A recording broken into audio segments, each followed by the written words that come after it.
Yeah, good morning. And we're hanging out at Pacific Impact Zone, introducing you to some of the countries that work in the defense sector, contractors, innovators, really, when we talk about advanced manufacturing, what it means for Hawaii's economy. They're here from all over the country. We're going to introduce you to Advanced Kentucky coming up right here on Sunrise. You're watching Hawaii News Now. We'll be right back. Honolulu Tech Week is here, and innovators are showing how advanced manufacturing could transform Hawaii's future. This isn't just for engineers. Organizers say anyone that's just curious about technology's role in our daily lives can learn something.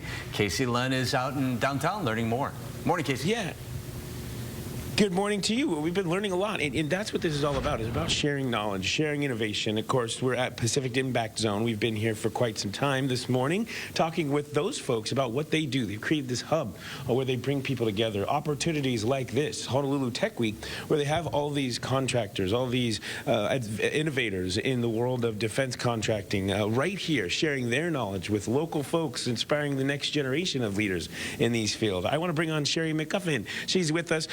She's a manager of development and innovation for Advanced Kentucky. I've been just fascinated with some of the stuff that you folks are 3D printing. I'll come over here, and why don't you show us a little bit about what you guys do? Sure. But I'll hold that. Thank you.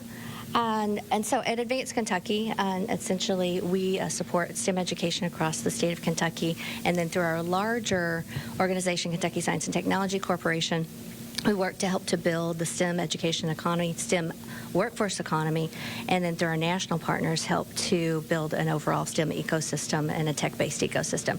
So a lot of what I have here today is part of one of the programs through Advanced Kentucky through our computer science initiatives. And we help to train teachers and then also provide dual credit opportunities for students after their teachers are trained through one of our local community colleges and our community college system. So a lot of these items are produced by community college students that have been a part of the different programs, or high school students, and there are lots of different mediums that all of these things are printed in. A lot of these are metal. You know, I think when people think about 3D printing, I think of these plastics and that kind of material. But seeing like car parts, things like that really have practical uses is pretty cool. Absolutely. So right now, and then we see that that's a model of a jet engine on the end there. We have a lot of different manufactured pieces here, or that are produced in metal, and they're designed in CAD, which is computer-aided drafting, and then after they're put into CAD as a design, then AI is used to actually optimize the designs so that they're produced in a way that minimizes the amount of material but also keeps the strength and integrity of the product. Yeah, very cool. I thank you, Sheri, for coming down and telling us a little bit about what you folks do at Advanced Kentucky, but that's it.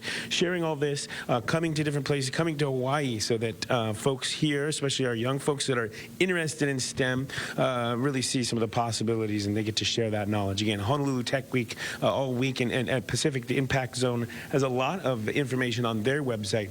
If you want that, we have it at hawaiinewsnow.com. We'll send things back to Steve and Grace for now. Yeah. All right. Very interesting. Thanks, Casey.